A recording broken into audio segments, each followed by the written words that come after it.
Hoje trago uma história sombria e real que aterrorizou os Estados Unidos nos anos 80. Um nome que ficou marcado na história criminal. Richard Ramirez, o Night Stalker. Tudo começou muito antes dos crimes. Richard nasceu em 1960, no Texas, e cresceu em um ambiente difícil. Desde pequeno, testemunhou episódios de violência dentro de casa. Seu pai tinha um temperamento explosivo e costumava descarregar sua fúria nos filhos. Richard, ainda criança, já procurava formas de escapar dessa realidade, passando as noites na rua ou dormindo em cemitérios para fugir dos castigos. Mas o que realmente moldou sua mente para algo obscuro foi sua relação com Miguel Mike Ramirez, seu primo mais velho. Mike era um veterano de guerra que voltara do Vietnã completamente transformado. Ele contava histórias perturbadoras sobre o que fazia durante a guerra e até mostrava fotos das atrocidades que testemunhou. Imagens fortes que uma criança jamais deveria ver. Richard, no entanto, parecia fascinado. A influência de Mike foi ainda mais perigosa quando ele demonstrou a Richard como dominar outras pessoas. Essa influência ficou ainda mais evidente quando, em um acesso de fúria, Mike atirou contra a própria esposa na frente do jovem Richard. A partir desse momento, algo mudou dentro dele. Depois desse episódio traumático, Richard nunca mais foi o mesmo. Ele passou a se afastar da escola e começou a se envolver com drogas e pequenos crimes. Aos poucos, desenvolveu uma fixação por arrombamentos e invasões domiciliares. Parecia sentir prazer em entrar na casa de estranhos sem ser notado, apenas observando. Já na adolescência, começou a se interessar pelo ocultismo e por rituais sombrios. Ao se mudar para a Califórnia, nos anos 80, passou a praticar roubos e furtos para sustentar seu vício em drogas. No entanto, sua escalada para a violência foi rápida e inevitável. O primeiro assassinato atribuído a Ramirez aconteceu em 1984. Ele invadiu a casa de uma idosa em Los Angeles e a atacou de forma brutal. Não deixou vestígios de sua identidade e escapou antes que alguém pudesse notar. Esse foi o início de uma série de crimes que aterrorizariam a Califórnia nos meses seguintes. Seus ataques começaram a seguir um padrão macabro. Ele esperava a noite cair, escolhia suas vítimas aleatoriamente e entrava em suas casas, aproveitando portas e janelas destrancadas. Ele não se importava com quem estava dentro. Podia ser um casal, uma família ou alguém sozinho. O que importava para ele era espalhar o terror. A Califórnia mergulhou no medo em 1985. Ninguém estava seguro em suas próprias casas. O criminoso que a imprensa chamaria de Night Stalker não escolhia suas vítimas por idade, gênero ou classe social. Ele atacava de maneira aleatória, tornando a caçada policial ainda mais difícil. As histórias eram assustadoras. Alguns relatos indicavam que ele invadia as casas em silêncio, observava suas vítimas dormindo antes de atacá-las. Outras vezes, ele fazia barulho de propósito, apenas para ver o medo crescer antes de agir. Não havia um padrão nos métodos que usava, o que confundia ainda mais os investigadores. Outro detalhe que chamava a atenção era sua obsessão pelo ocultismo. Em algumas cenas de crime, deixava pentagramas desenhados nas paredes e objetos revirados como se tivessem sido usados em rituais. Algumas vítimas foram forçadas a dizer frases relacionadas a forças sombrias antes de serem atacadas. A imprensa começou a cobrir os crimes de forma intensa e a cidade entrou em pânico. Lojas de armas viram um aumento nas vendas e moradores passaram a reforçar portas e janelas. Mas nada parecia ser suficiente. O Night Stalker continuava à solta. Com a crescente pressão pública, a polícia de Los Angeles e São Francisco formou uma força-tarefa para tentar capturar o criminoso. A investigação foi difícil, pois ele não deixava muitas pistas, mas um erro cometido por ele se tornaria sua ruína. Em uma de suas invasões, Ramírez deixou marcas de um tênis Avia, um modelo raro na época. A polícia conseguiu rastrear a venda do calçado e descobriu que havia pouquíssimas unidades do modelo em circulação. Isso estreitou as buscas. Outro avanço veio quando uma de suas vítimas sobreviveu e conseguiu descrever sua aparência para um retrato falado. Pouco depois, câmeras de segurança registraram Ramírez saindo de uma loja de conveniência. Quando as imagens foram divulgadas na mídia, seu rosto se tornou conhecido em toda a Califórnia. Então, em 31 de agosto de 1985, ele cometeu um erro fatal. Decidiu andar livremente por Los Angeles, sem perceber que sua foto já estava em todos os jornais e televisões. Ao entrar em uma loja, percebeu que os clientes estavam olhando para ele e cochichando. Foi quando viu sua própria imagem estampada nos jornais. Ramírez tentou fugir, mas a população já sabia quem ele era. Ele correu pelas ruas, tentando roubar um carro, mas foi cercado e perseguido por um grupo de moradores. Eles o capturaram e o agrediram até que a polícia chegasse e o prendesse. Após sua captura, Richard Ramírez foi levado para interrogatório. Frio e sem demonstrar arrependimento, ele zombava dos investigadores e não parecia se importar com as acusações. Seu julgamento só começou em 1989, 4 anos depois de sua prisão, e se tornou um dos mais caros da história dos Estados Unidos até aquele momento. A promotoria reuniu um vasto conjunto de provas contra ele. Testemunhos de sobreviventes, evidências físicas e até confissões feitas por Ramírez a conhecidos. Durante o julgamento, ele manteve uma postura arrogante, muitas vezes sorrindo para as câmeras e fazendo gestos perturbadores, como desenhar um pentagrama na palma da mão e dizer "Hail Satan" no tribunal. A mídia acompanhava cada detalhe do caso e o público ansiava por justiça. Após meses de julgamento, Ramírez foi condenado por 13 assassinatos, 5 tentativas de homicídio, 11 agressões sexuais e 14 invasões domiciliares.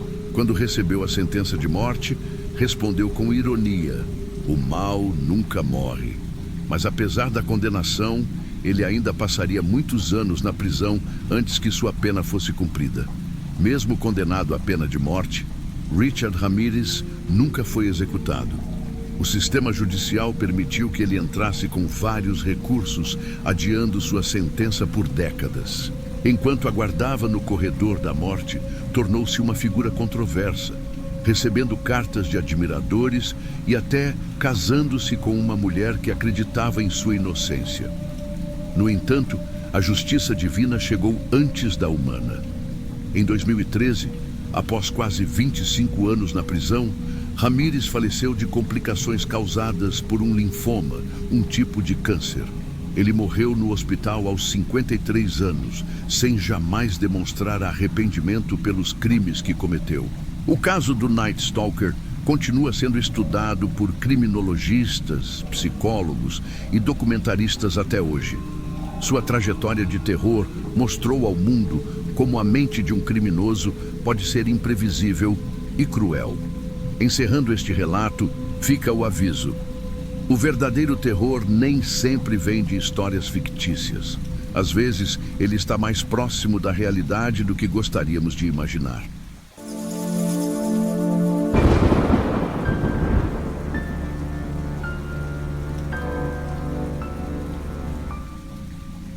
Imagine um homem simpático, carismático, envolvido com a comunidade e até mesmo participando de eventos infantis. Ele usava fantasias coloridas, pintava o rosto e fazia as crianças rirem como o palhaço Pogo.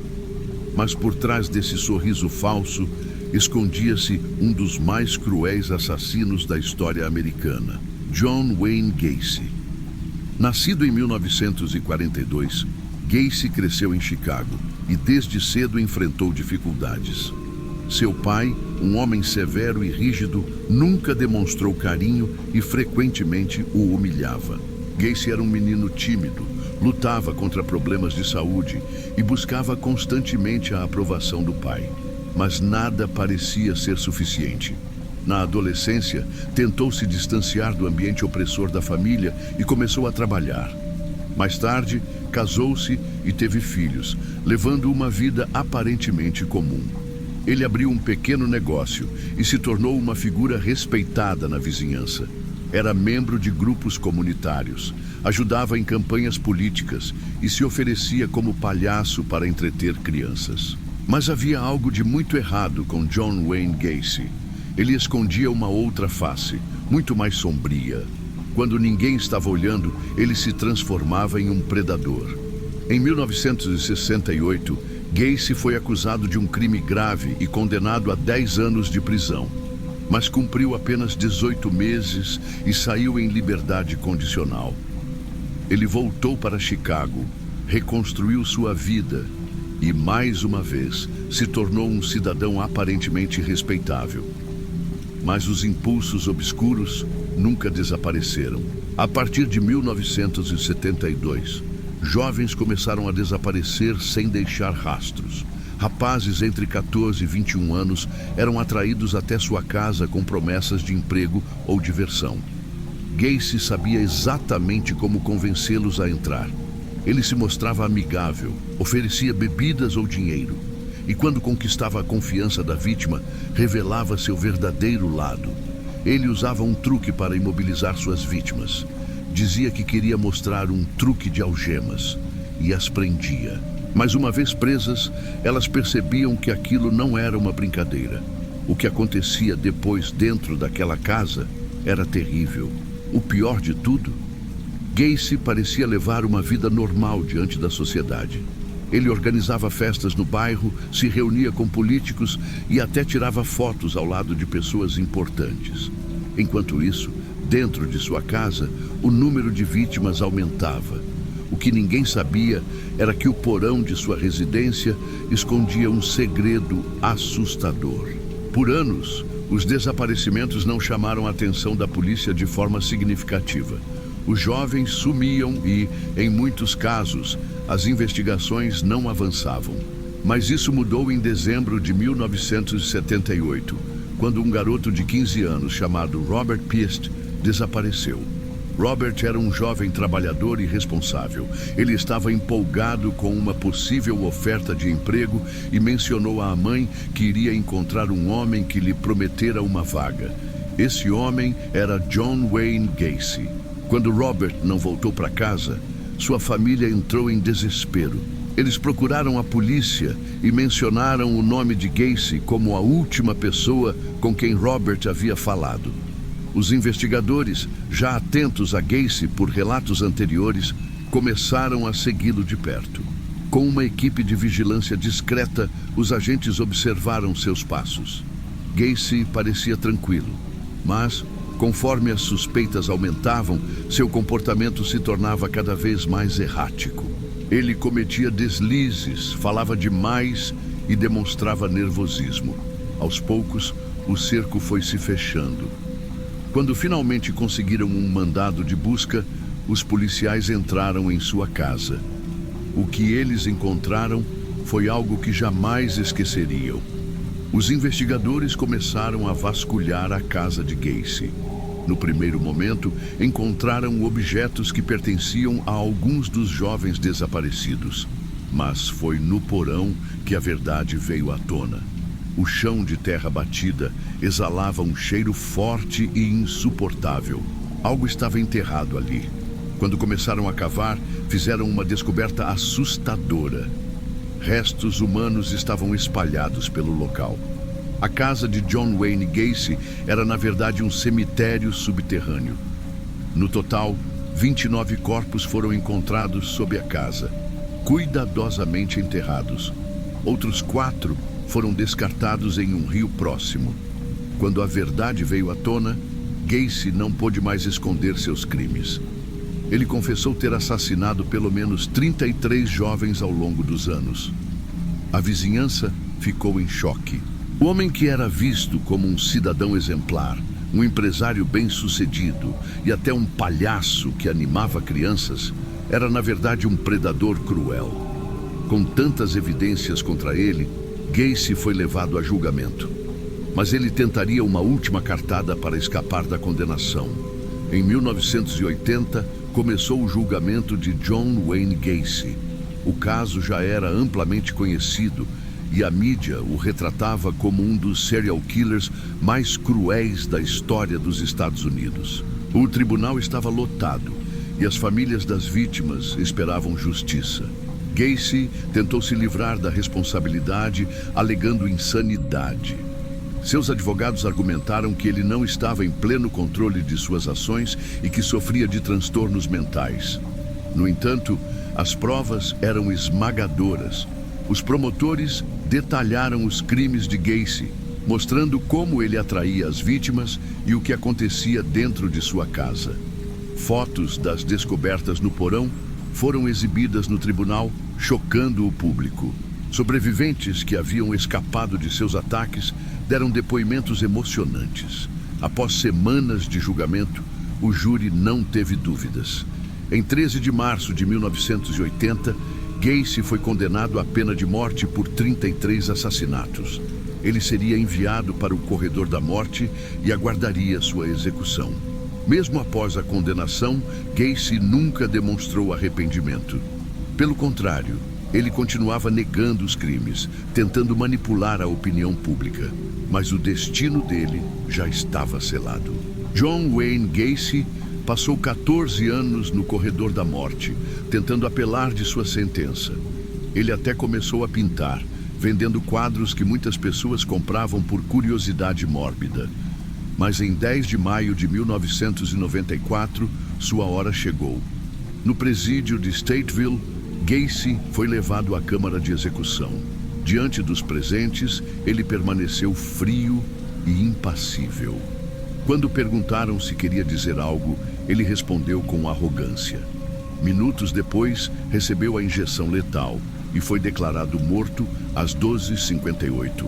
O caso de John Wayne Gacy se tornou um dos mais estudados da história criminal.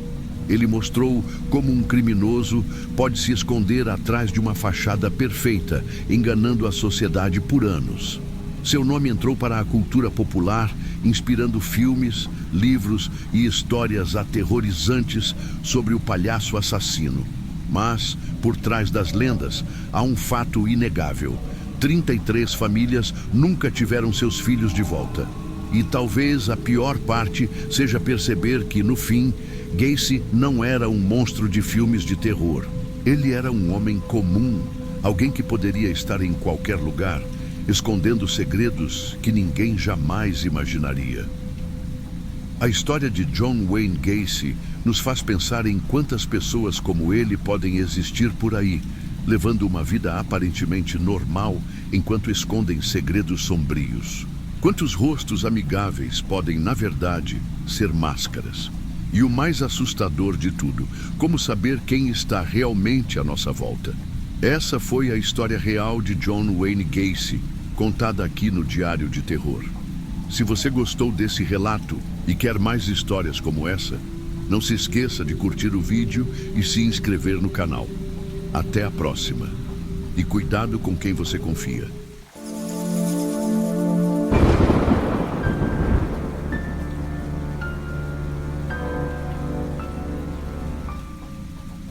Olá, pessoal! Sejam bem-vindos ao Diário de Terror. Hoje trago uma história real que choca até os mais experientes no assunto. Essa é a trajetória sombria de Jeffrey Dahmer, um dos criminosos mais assustadores da história dos Estados Unidos. Conhecido como o Canibal de Milwaukee, Dahmer cometeu crimes tão cruéis que até os policiais que investigaram o caso ficaram abalados. Entre 1978 e 1991, ele assassinou 17 homens e adolescentes, praticando atos horríveis contra suas vítimas. Mas o que levou esse homem a seguir por esse caminho? Para entender, precisamos voltar no tempo até a infância de Jeffrey Dahmer. Jeffrey Lionel Dahmer nasceu em 21 de maio de 1960, em Milwaukee, Wisconsin. Desde pequeno, ele demonstrava um comportamento inquietante. Seu pai, Lionel, era químico e passava muito tempo fora de casa, enquanto sua mãe, Joyce, lutava contra problemas emocionais. O ambiente familiar era instável, cheio de discussões e tensão. Mas o mais preocupante era o próprio Dahmer. Diferente das outras crianças, ele tinha uma estranha fascinação por ossos de animais. Ele gostava de encontrar carcaças de bichos mortos, dissecá-los e até guardar partes de seus corpos. Para ele, aquilo não era assustador. Pelo contrário, parecia algo natural. Na adolescência, ele começou a se isolar ainda mais. Tornou-se um jovem solitário, com dificuldades para fazer amizades. Aos poucos, o consumo de bebidas alcoólicas se tornou um hábito, mesmo enquanto ainda estudava. Dahmer parecia estar sempre fugindo de algo dentro de si mesmo. Seus pais se divorciaram quando ele tinha 18 anos e ele ficou sozinho em casa por um tempo.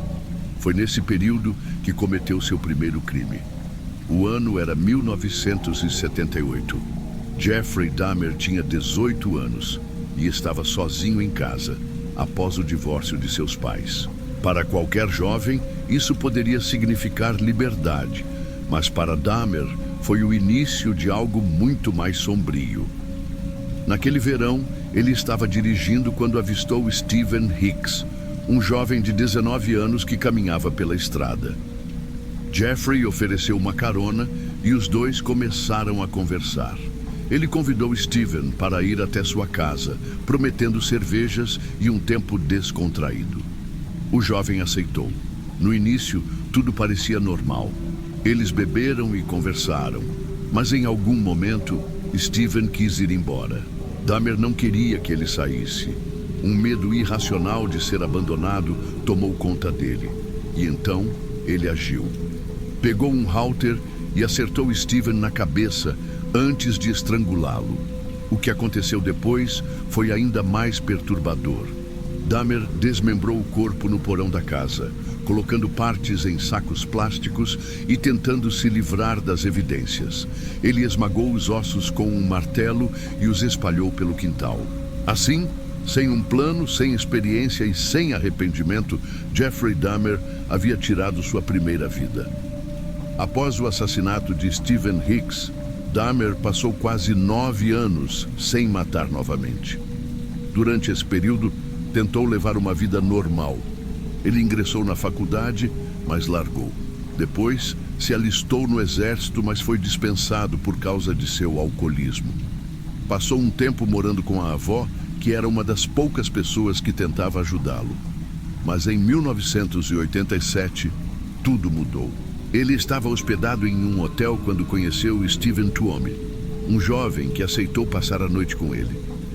Dahmer alega que não tinha a intenção de machucá-lo, mas na manhã seguinte encontrou Stephen sem vida ao seu lado.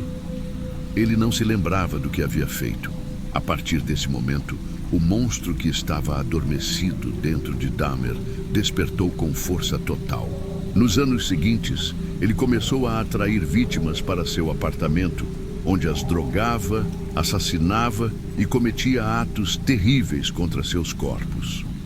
Com o tempo, seus métodos ficaram cada vez mais cruéis e calculistas. Ele escolhia suas vítimas em bares e festas, sempre buscando homens jovens, muitas vezes de origem latina ou negra. O desaparecimento dessas pessoas não chamava a atenção de imediato, o que permitia que Dahmer continuasse seu ciclo mortal sem ser pego. Seu apartamento, o famoso 213, começava a se transformar num verdadeiro laboratório do horror. Mas o pior ainda estava por vir. Entre 1989 e 1991, o apartamento de Jeffrey Dahmer se tornou o cenário de crimes indescritíveis. Localizado no número 213 de um conjunto residencial em Milwaukee, o lugar escondia segredos macabros que só seriam descobertos anos depois. Dahmer atraía suas vítimas com promessas de dinheiro ou fotos artísticas. Uma vez dentro do apartamento, ele oferecia bebidas misturadas com sedativos, deixando-as inconscientes. Depois, cometia seus atos horríveis. Seu objetivo não era apenas matar, mas também manter o controle sobre as vítimas de formas perturbadoras. Ele começou a experimentar métodos ainda mais sinistros. Tentou criar zumbis, perfurando os crânios de algumas vítimas e injetando ácido ou água fervente na esperança de mantê-las vivas, mas submissas. Nenhuma dessas experiências funcionou. Com o tempo, seu comportamento ficou ainda mais sombrio. Dahmer guardava partes dos corpos, incluindo cabeças, corações e ossos. Algumas partes eram armazenadas no freezer, enquanto outras eram colocadas em barris com produtos químicos. Fotografias macabras das vítimas desmembradas foram encontradas no local. A vida dupla de Jeffrey Dahmer estava chegando ao limite. Os vizinhos reclamavam do cheiro horrível vindo de seu apartamento e um erro crucial estava prestes a expô-lo ao mundo. Na noite de 22 de julho de 1991, Jeffrey Dahmer cometeu um erro que selaria seu destino. Ele atraiu Tracy Edwards, um homem de 32 anos, para seu apartamento com a mesma abordagem de sempre. Mas desta vez, algo saiu do controle. Assim que Tracy entrou no apartamento, percebeu o ambiente estranho. Havia um odor forte, tambores grandes e um barril azul no canto da sala. Jeffrey tentou algemá-lo, mas só conseguiu prender uma das mãos. Depois, segurou uma faca e murmurou palavras confusas, dizendo que queria ficar com ele para sempre. Em um momento de distração de Dahmer, Tracy conseguiu fugir. Ele correu pelas ruas de Milwaukee, ainda algemado, e encontrou 2 policiais. Desesperado, ele explicou que um homem tinha tentado matá-lo.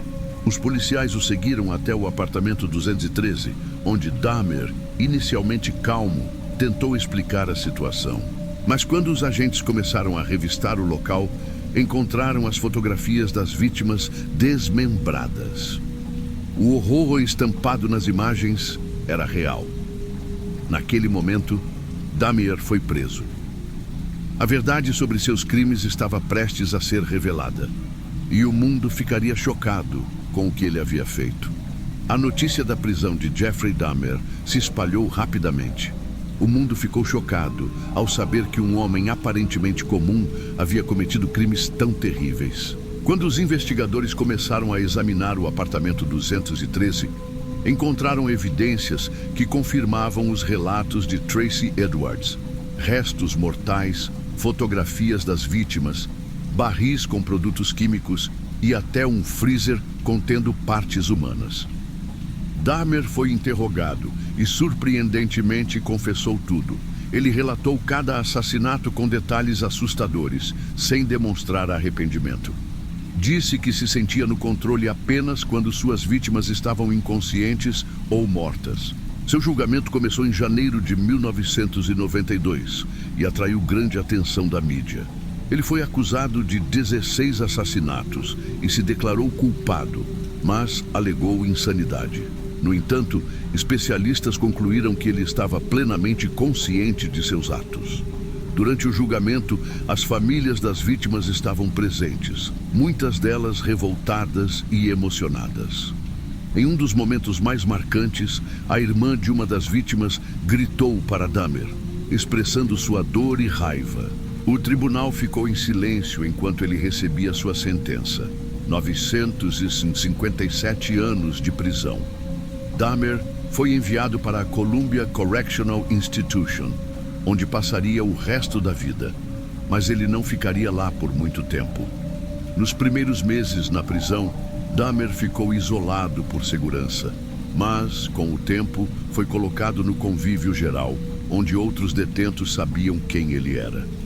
Dahmer parecia aceitar sua sentença. Chegou a dizer que merecia morrer pelos crimes que cometeu e, de certa forma, parecia esperar por isso. Ele começou a demonstrar comportamentos estranhos, dizia estar se tornando religioso, lia a Bíblia e até se batizou na prisão. Alguns acreditavam que ele realmente queria mudar, mas para muitos detentos, aquilo era apenas uma farsa. No dia 28 de novembro de 1994, Dahmer foi designado para uma tarefa de limpeza junto com 2 outros presos, Christopher Scarver e Jesse Anderson. Eles estavam na área de trabalho da prisão quando, de repente, Scarver atacou Dahmer brutalmente com uma barra de ferro. Os guardas encontraram Dahmer gravemente ferido no chão. Ele foi levado para o hospital, mas não resistiu. Morreu aos 34 anos, de forma violenta, assim como havia tirado tantas vidas. Assim terminou a história de Jeffrey Dahmer, um dos criminosos mais aterrorizantes da história. Sua morte não trouxe as vítimas de volta, mas muitos acreditaram que a justiça finalmente havia sido feita. Seu nome continua sendo um dos mais lembrados quando se fala sobre serial killers. Mas, acima de tudo, a memória das vítimas e o impacto de seus crimes ainda ecoam até hoje. E assim, chegamos ao fim desta história sombria. Se você gostou desse relato e quer mais histórias reais, já sabe. Se inscreva no canal, curta o vídeo e ative as notificações para não perder os próximos episódios do Diário de Terror. E cuidado por aí. Nunca sabemos quem realmente está ao nosso lado.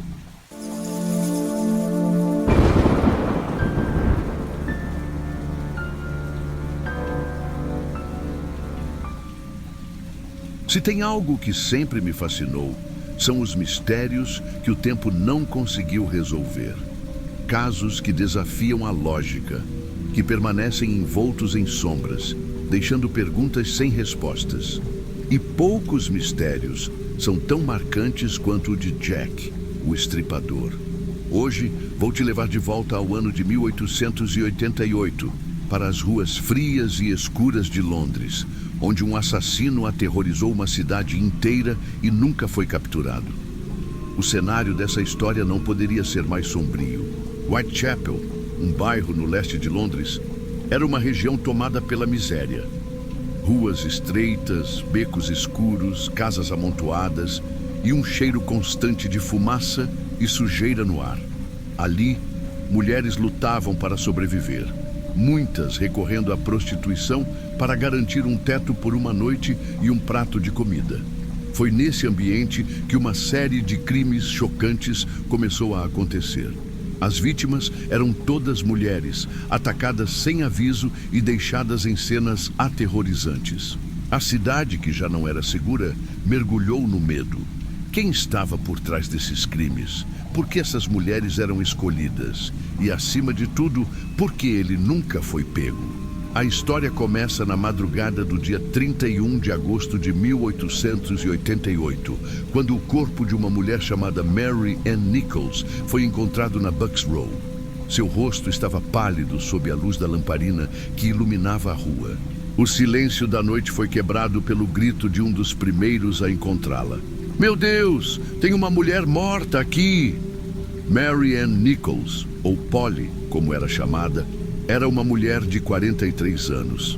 Naquela noite, ela perambulava pelas ruas sem dinheiro suficiente para pagar uma hospedagem. Seu corpo foi encontrado por um cocheiro que, ao notar a cena assustadora, chamou a polícia imediatamente. Os oficiais que chegaram ao local ficaram perplexos. A mulher havia sido atacada de forma violenta. Seu pescoço apresentava cortes profundos e seu abdômen estava ferido de maneira cruel. Mas o mais estranho é que não havia sinais de luta. Parecia que ela havia sido surpreendida, sem tempo para reagir. A polícia iniciou uma investigação, mas os recursos da época eram limitados. Não havia câmeras, nem análises forenses. Tudo se resumia a interrogar suspeitos e procurar testemunhas. No entanto, ninguém tinha visto ou ouvido nada suspeito. O assassino havia agido na escuridão, deixando apenas o medo e o pânico em seu rastro. Os jornais rapidamente começaram a cobrir o caso. Manchetes assustadoras surgiram e os rumores se espalharam. Whitechapel estava diante de algo que ninguém conseguia explicar. E o pior ainda estava por vir. 2 semanas após o assassinato de Mary Ann Nichols, Whitechapel voltava a ser palco de mais um crime brutal. Era a madrugada de 8 de setembro de 1888, quando o corpo de Annie Chapman foi encontrado no pátio dos fundos de uma pensão na Hanbury Street. E dessa vez, o assassino parecia ter sido ainda mais cruel. Annie, uma mulher de 47 anos, também lutava para sobreviver nas ruas. Naquela noite, foi vista conversando com um homem de aparência misteriosa, de chapéu escuro e roupas elegantes. As últimas palavras que uma testemunha ouviu de Annie foram: "Eu não tenho escolha. Preciso ganhar algum dinheiro." Pouco tempo depois, ela estava morta.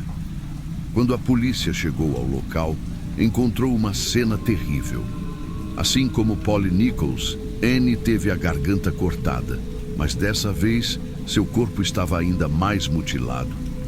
Órgãos haviam sido removidos com precisão, o que levou os investigadores a suspeitarem que o assassino tinha algum conhecimento anatômico. Seria um médico? Um açougueiro?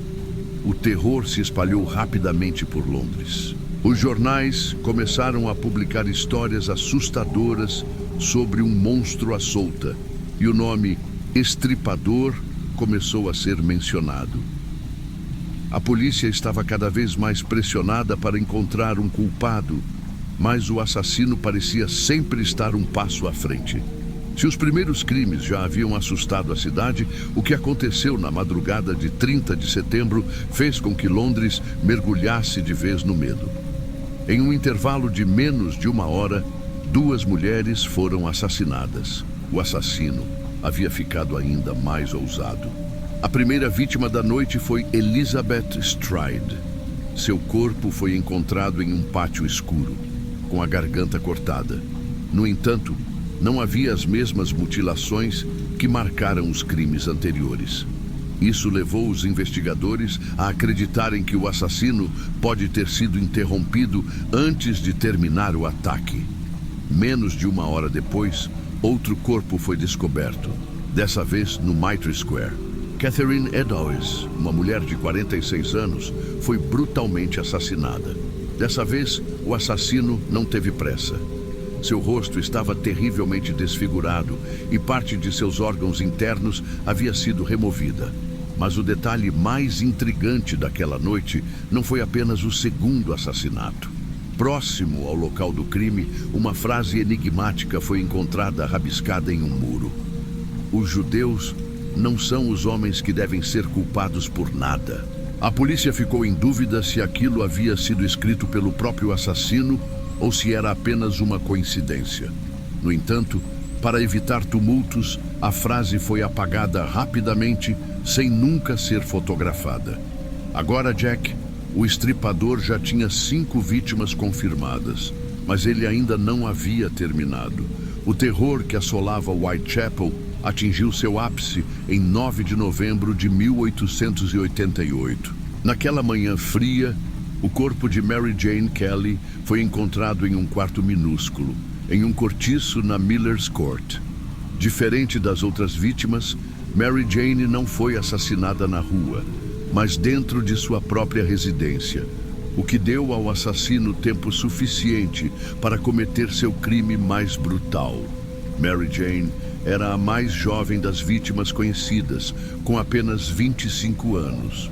Diferente das outras mulheres, que já viviam nas ruas há algum tempo, ela tinha um histórico mais instável, se mudando de um lugar para outro frequentemente. Na noite anterior ao crime, foi vista em uma taverna, bebendo e cantando. Nada indicava que aquela seria sua última noite de vida. Na manhã seguinte, quando a dona do prédio foi cobrar o aluguel, ninguém respondeu. Ao espiar pela janela, o que ela viu foi aterrorizante. O corpo de Mary Jane estava irreconhecível. O assassino não teve pressa e fez ali sua obra mais macabra. Dessa vez, não havia dúvidas. Jack, o estripador, era um monstro sem piedade. O medo se espalhou como nunca e a polícia estava completamente perdida. O que ninguém sabia é que aquele também seria seu último crime. Durante as investigações, uma série de cartas começaram a chegar até a polícia e os jornais. Muitas delas eram falsas, enviadas por pessoas que queriam se aproveitar do pânico, mas algumas chamaram a atenção das autoridades. A mais famosa foi a Dear Boss Letter, recebida pelo jornal The Star. Nela, o autor debochava da polícia e assinava pela primeira vez como Jack, o Estripador. Esse nome se espalhou rapidamente e ficou marcado na história. Outra carta, conhecida como From Hell Letter, veio acompanhada de um pedaço de rim humano, supostamente retirado de Catherine Eddowes. Isso fez com que alguns investigadores acreditassem que aquele poderia ser um verdadeiro contato do assassino. Mas então, algo inesperado aconteceu. Após o assassinato de Mary Jane Kelly, Jack simplesmente desapareceu. Nunca mais um crime com as mesmas características aconteceu. Isso levantou diversas teorias. Ele teria morrido, fugido ou simplesmente parado. A verdade é que ninguém sabe, e talvez nunca saberemos. Os crimes de Jack, o Estripador, pararam tão repentinamente quanto começaram. Nenhuma nova vítima apareceu. Nenhuma nova pista foi encontrada. O assassino, que parecia agir com confiança, sumiu sem deixar rastros. E com isso, nasceu um dos maiores mistérios da história criminal. A polícia investigou centenas de suspeitos, mas nunca conseguiu provar quem era o verdadeiro responsável. Entre os principais nomes estavam Montague John Druitt, um professor que se suicidou pouco depois dos crimes, e Aaron Kosminski, um barbeiro polonês com histórico de problemas mentais. Havia até teorias conspiratórias ligando o caso à família real britânica, mas nenhuma dessas suspeitas foi confirmada. Com o tempo, o caso esfriou. As ruas de Whitechapel voltaram ao normal, mas o medo nunca desapareceu completamente. O nome de Jack, o Estripador, se tornou uma lenda macabra, explorada em livros, filmes e teorias até os dias de hoje. Mais de 130 anos depois, ainda há quem tente solucionar esse mistério. Exames modernos de DNA já foram usados para analisar provas antigas, mas os resultados sempre geram mais dúvidas do que respostas. E assim, a pergunta continua: quem foi Jack, o Estripador? Talvez a resposta esteja perdida para sempre, enterrada nos becos escuros de Londres vitoriana. Ou talvez, em algum lugar, ainda exista uma pista esperando para ser descoberta. Até lá, essa história continuará assombrando a mente de todos aqueles que tentam entender os crimes mais aterrorizantes da humanidade. E você, o que acha? Será que um dia esse mistério será resolvido?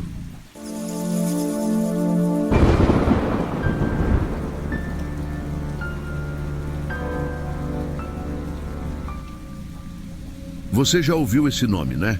Pedrinho Matador. Talvez em algum vídeo, em uma matéria de jornal ou até em conversas sobre os criminosos mais temidos do Brasil. Mas eu aposto que você não conhece a história completa. Hoje, eu vou te contar tudo. A ascensão e queda de um dos assassinos mais temidos do país. Um homem que afirmava ter um código moral e que só matava aqueles que, segundo ele, mereciam. Mas será que isso é verdade? Antes de mais nada, se você gosta desse tipo de história, já deixa o like e se inscreve no canal. Porque o que eu vou te contar agora não é ficção. A história começa em uma pequena cidade de Minas Gerais, chamada Santa Rita do Sapucaí. Foi lá que nasceu Pedro Rodrigues Filho, em 29 de outubro de 1954. Desde pequeno, sua vida foi cercada por violência. Seu pai era um homem frio e agressivo, e sua mãe era vítima constante dessa brutalidade. Ainda criança, Pedro viu com os próprios olhos do que a maldade humana era capaz. Seu pai batia na mãe sem piedade e o garoto cresceu testemunhando essa realidade sombria. Mas ele não era como as outras crianças. Algo dentro dele parecia diferente. Foi ali, em meio ao caos de um lar destruído, que o primeiro pensamento sombrio surgiu na cabeça do menino. Aos 14 anos, Pedro Rodrigues Filho cometeu seu primeiro assassinato. Com apenas um tiro, ele mudou sua vida para sempre. Tudo começou quando o pai de Pedro foi demitido da usina onde trabalhava como vigia. O motivo? Furto de alimentos, segundo os superiores. Mas Pedro não acreditava nisso. Ele sabia que seu pai era um homem difícil, mas ladrão. Não parecia verdade. Depois de investigar, ele descobriu que o responsável pela demissão era o vice-prefeito da cidade. Movido por raiva e sede de vingança, Pedro pegou uma espingarda que pertencia à família e partiu para resolver a situação do jeito dele. Sem hesitar, ele encontrou o vice-prefeito e o executou com um único disparo. Um crime cometido por um garoto de 14 anos, e ele não parou por aí. Logo depois, Pedro foi atrás de um segurança da usina que ele suspeitava ter sido o verdadeiro culpado pela acusação contra seu pai, e o matou também. Foi então que Pedro percebeu algo assustador sobre si mesmo. Ele não sentia culpa. Após esses crimes, ele fugiu para São Paulo. E foi ali, no meio do crime organizado, que ele começaria sua jornada sangrenta, eliminando aqueles que considerava pecadores do submundo. Depois de fugir para São Paulo, Pedro Rodrigues Filho encontrou um novo mundo, o submundo do crime. Mas ao contrário de outros criminosos que roubavam, enganavam ou extorquiam, ele tinha um propósito diferente. Ele não queria se tornar um bandido comum. Queria eliminar aqueles que, segundo ele, mereciam morrer. Foi nessa fase que ele conheceu Maria Aparecida, uma mulher que se tornou sua companheira. Mas o relacionamento durou pouco. Pouco tempo depois, ela foi assassinada por traficantes. Esse foi o ponto de virada. Se antes Pedro matava por vingança, agora ele mataria por ódio. Ele começou a caçar os assassinos de Maria Aparecida, um por um. E não só isso. Ele declarou guerra contra traficantes, estupradores e outros criminosos que cruzassem seu caminho. Não demorou muito para que a polícia começasse a procurá-lo. Mas, por incrível que pareça, enquanto alguns o consideravam um monstro, outros viam nele uma espécie de justiceiro. Só que a justiça sempre encontra um jeito de alcançar aqueles que fogem. E para Pedrinho, a captura estava cada vez mais próxima. Em 1973, depois de anos fugindo, Pedro Rodrigues Filho foi finalmente preso. Mas isso não significava que ele deixaria de matar. Na verdade, a cadeia se tornou seu novo campo de batalha. O primeiro dia na prisão já mostrou como seria sua nova realidade. Assim que foi colocado na cela, ele descobriu que estava cercado por criminosos que odiava, estupradores, assassinos frios e traidores do próprio bando. E foi ali que ele fez algo que chocaria até mesmo os piores criminosos. Ele matou um homem já na primeira semana de prisão. Mas não parou por aí. Durante os anos seguintes, ele matou mais de 40 presos. Segundo ele, essas mortes eram necessárias, porque o sistema penal estava cheio de criminosos que não mereciam viver. Os outros detentos começaram a temê-lo. Muitos sabiam que se caíssem no caminho de Pedrinho Matador, não teriam chance de sair vivos. Com o tempo, sua pena foi aumentando cada vez mais. Ele foi condenado a mais de 400 anos de prisão. Mesmo atrás das grades, Pedro Rodrigues Filho não parava de cometer assassinatos. Ele acreditava que estava limpando o sistema prisional, eliminando aqueles que considerava imperdoáveis. Os jornais começaram a chamá-lo de Pedrinho Matador, um nome que logo se espalhou pelo Brasil. Ele se tornou uma figura temida, não só pelos presos, mas até pelos agentes penitenciários. Mas havia um detalhe curioso. Pedrinho não matava qualquer um. Ele só atacava criminosos que, segundo ele, tinham cometido os piores tipos de crime. Ele dizia que bandido que mata inocente merece morrer. Por conta dessa conduta violenta dentro da prisão, sua pena foi sendo aumentada várias vezes. Ele acumulou condenações que somavam mais de 400 anos de prisão. No entanto, devido às leis brasileiras, ninguém pode cumprir uma pena tão longa. O tempo máximo permitido era de 30 anos, mas, por causa das suas ações dentro da cadeia, Pedrinho permaneceu preso por mais de 40 anos. O que ninguém esperava era que, depois de tanto tempo atrás das grades, ele seria solto. Em 2018, após mais de 4 décadas na prisão, Pedrinho Matador foi libertado. Para muitos, era inacreditável que alguém com sua ficha criminal pudesse voltar às ruas. Mas ao invés de fugir ou voltar para o crime, ele fez algo inesperado. Abriu um canal no YouTube. Sim, um dos criminosos mais temidos do Brasil agora falava publicamente sobre sua vida, contava histórias e alertava os jovens sobre os perigos do crime. Ele dizia estar arrependido e que queria usar sua experiência para evitar que outros seguissem o mesmo caminho. Seus vídeos chamaram atenção e logo ele ganhou milhares de seguidores. Mas ao mesmo tempo, muita gente não acreditava na sua mudança. Afinal, um homem que matou tantas pessoas realmente poderia se regenerar? A resposta para essa pergunta veio em 2023, de uma forma trágica. Pedrinho Matador foi morto. Mas quem teria coragem de assassinar um dos homens mais perigosos do Brasil? A vida de Pedro Rodrigues Filho terminou de uma forma que ele conhecia bem, com uma emboscada e tiros a queima-roupa. No dia 5 de março de 2023, Pedrinho estava em Mogi das Cruzes, SP, quando foi atacado. Homens armados o cercaram e dispararam várias vezes. Ele não teve tempo de reagir. O assassino que passou décadas matando dentro e fora das prisões, que eliminou dezenas de criminosos com suas próprias mãos, agora era a vítima. O crime chocou muita gente. Quem teria coragem de matar Pedrinho Matador? Havia várias teorias. Alguns acreditavam que ele tinha feito inimigos no passado e que alguém veio buscar vingança. Outros achavam que, mesmo fora do crime, ele ainda incomodava pessoas poderosas. A verdade é que sua morte nunca foi completamente esclarecida. O que se sabe é que ele morreu do jeito que viveu, cercado pela violência. Com a morte de Pedrinho Matador, ficou uma dúvida: como ele deve ser lembrado? Para alguns, ele foi um monstro, um serial killer que tirou dezenas de vidas sem piedade.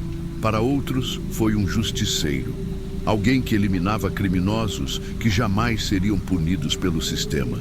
Mas a verdade é uma só: ele foi um dos assassinos mais notórios do Brasil. Sua história levanta questões difíceis.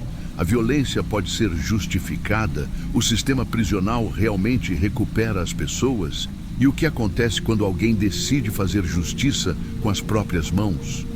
O caso de Pedrinho Matador serve como um lembrete sombrio de que, no fim das contas, a violência sempre cobra seu preço.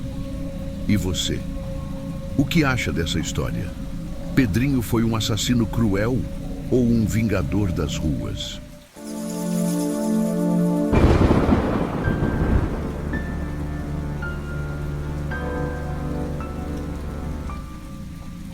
E aí, ouvintes do Diário de Terror, hoje eu tenho uma pergunta para vocês. Vocês sabem a origem dos móveis da casa de vocês? Já pararam para pensar que aquela poltrona confortável, aquela luminária no canto do quarto, podem ter vindo de fontes que vocês nem imaginam? Parece absurdo, não é? Mas e se eu dissesse que um homem foi descoberto usando pele e ossos humanos para fabricar móveis, máscaras e até mesmo roupas? Hoje, vamos mergulhar na mente perturbadora de Ed Gein, um dos criminosos mais macabros da história dos Estados Unidos. Ed nasceu em 1906, em La Crosse, Wisconsin. Ele cresceu em uma família dominada por uma figura imponente, sua mãe, Augusta Gein. Fanática religiosa e extremamente controladora, ela criou Ed e seu irmão Henry, isolados do mundo. Para Augusta, todas as mulheres, exceto ela mesma, eram pecadoras, agentes do mal. O pai de Ed, um homem alcoólatra e fraco, morreu cedo. Restavam apenas Augusta e seus filhos na fazenda da família em Plainfield. uma propriedade afastada, solitária. E foi ali que a mente de Ed começou a se deformar. Henry, o irmão mais velho, não suportava a mãe sufocante e começou a questionar os ensinamentos dela. Ele tentava abrir os olhos de Ed, dizendo que Augusta não era tão santa quanto parecia. Mas em 1944, algo estranho aconteceu. Durante um incêndio perto da fazenda, Henry foi encontrado morto. Oficialmente, a causa foi inalação de fumaça. Mas quando a polícia encontrou o corpo, reparou em algo suspeito. Ele não tinha sinais de queimaduras. Ed ficou sozinho com sua mãe e ela morreu pouco tempo depois. Essa perda deveria libertá-lo, certo? Mas foi exatamente o contrário. Ele nunca aceitou a partida de Augusta. Pelo contrário, começou a alimentar uma ideia sinistra. E se ele pudesse trazê-la de volta? A casa foi tomada pelo silêncio. Ele trancou o quarto da mãe, preservando tudo como ela deixou, enquanto o resto da fazenda se tornava um verdadeiro lixão. Aos poucos, a obsessão por sua mãe tomou outro rumo. Foi aí que ele começou a visitar cemitérios, mas não para chorar pelos mortos. Imagine viver completamente isolado do mundo, preso a lembranças e vozes do passado. Ed Gein não apenas imaginou, ele viveu isso. Após a morte de sua mãe, sua mente começou a se despedaçar. Ele passava horas lendo livros sobre anatomia, histórias de experimentos bizarros e estudos sobre a preservação de corpos. Mas apenas estudar não era suficiente. Ele precisava de algo real, algo que pudesse tocar. Então, ele começou a visitar cemitérios, mas não como qualquer outra pessoa que vai prestar homenagens a entes queridos. Ele ia de noite, armado com uma pá, uma lanterna e uma ideia fixa: desenterrar corpos. Ele escolhia suas vítimas friamente. Procurava por mulheres de meia idade, parecidas com Augusta. Quando encontrava um túmulo recente, esperava o momento certo. E então, cavava. Retirava os corpos, levava-os para casa e os usava para um propósito que sua mente doentia considerava sagrado. A pele, os ossos, os órgãos. Cada parte tinha um destino específico. Ele queria recriar sua mãe, transformar-se nela, vestir sua pele, mas não demoraria para que corpos em decomposição não fossem suficientes para suas necessidades. E foi aí que ele decidiu cometer assassinatos. O ano era 1954. Mary Hogan, uma garçonete local, desapareceu misteriosamente. Sua lanchonete ficou vazia, sem sinais de luta, apenas uma poça de sangue escuro manchando o chão. Ninguém suspeitava de Ed. Afinal, ele era visto como um homem esquisito, mas inofensivo. O caso esfriou, até 1957. Em 16 de novembro daquele ano, Bernice Worden, dona de uma loja de ferragens em Plainfield, também sumiu. Seu filho, que era vice-xerife, percebeu algo estranho. A última compra registrada no caixa tinha sido de um galão de óleo, pago por Ed Gein. A polícia foi até a fazenda dele para fazer perguntas, mas quando abriram a porta de seu galpão, se depararam com uma cena impossível de esquecer. O corpo de Bernice Worden estava pendurado de cabeça para baixo, aberto como um animal sendo preparado para o abate. Sua pele havia sido cuidadosamente removida. O horror estava apenas começando. Os policiais mal podiam acreditar no que estavam vendo, mas eles ainda não tinham visto tudo. Ao entrarem na casa de Ed Gein, foram recebidos por um cenário que parecia saído de um pesadelo. O lugar era escuro, sujo, com um cheiro horrível de decomposição. Mas o pior eram os objetos decorativos. Imagine encontrar cadeiras estofadas com pele humana, tigelas feitas de crânios e cortinas costuradas com partes de corpos. Os investigadores começaram a catalogar os itens macabros da casa. Entre os achados estavam máscaras feitas com rostos humanos, algumas com maquiagem. Um cinto feito de mamilos, uma coleção de narizes, peitos femininos costurados em coletes, uma roupa de mulher feita de pele que Ed vestia para se sentir como sua mãe. O horror dessa descoberta correu pelos jornais rapidamente, chocando os Estados Unidos. Mas a pergunta que ninguém conseguia responder era: por que Ed fazia isso? Durante os interrogatórios, Ed confessou seus crimes sem demonstrar arrependimento. Ele falava sobre suas práticas como se fossem apenas um hobby.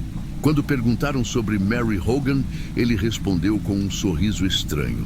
Ah, ela está lá em casa. Eu a trouxe para uma visita. Os psiquiatras logo perceberam que Ed vivia em seu próprio mundo, preso em uma fantasia perturbadora. Ele realmente acreditava que podia trazer sua mãe de volta, usando pedaços de outras mulheres para recriá-la. Ele não parecia entender a gravidade do que havia feito. Para ele, os corpos que roubava dos cemitérios eram apenas materiais para um projeto maior. Mas e quanto aos assassinatos? Quando perguntado sobre Bernice Worden, ele simplesmente respondeu: foi rápido, nem doeu. A mente de Ed Gein era um abismo de loucura. Mas uma coisa era certa: ele nunca mais voltaria a andar livre. Após sua prisão, Ed Gein foi diagnosticado com esquizofrenia e declarado mentalmente incapaz de ser julgado. Ele foi enviado para o Hospital Estadual Central de Walpum, onde passou os anos seguintes internado. Em 1968, um novo julgamento foi realizado. Desta vez, ele foi considerado apto para responder pelos seus crimes. No entanto, devido ao seu estado mental, não foi condenado à prisão, mas sim a uma instituição psiquiátrica. Ele passou o resto da vida internado, muitas vezes demonstrando um comportamento tranquilo e até cooperativo.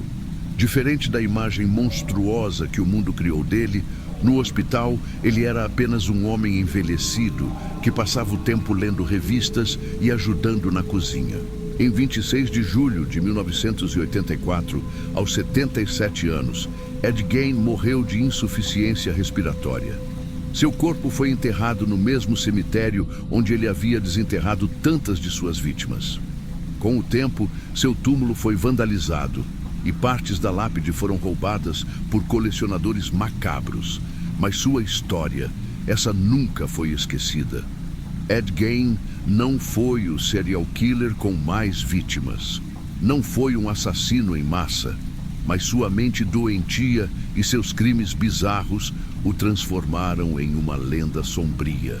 Seu caso inspirou alguns dos maiores filmes de terror da história: Psicose, 1960, O Massacre da Serra Elétrica, 1974, e O Silêncio dos Inocentes, 1991, usaram elementos da história de Gein para criar personagens como Norman Bates, Leatherface e Buffalo Bill.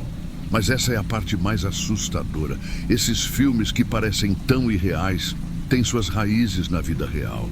E agora eu pergunto a vocês: quando estiverem sozinhos à noite, quando olharem para os móveis ao seu redor, vocês têm certeza de onde eles vieram? Talvez seja melhor não pensar muito nisso. Boa noite e bons sonhos.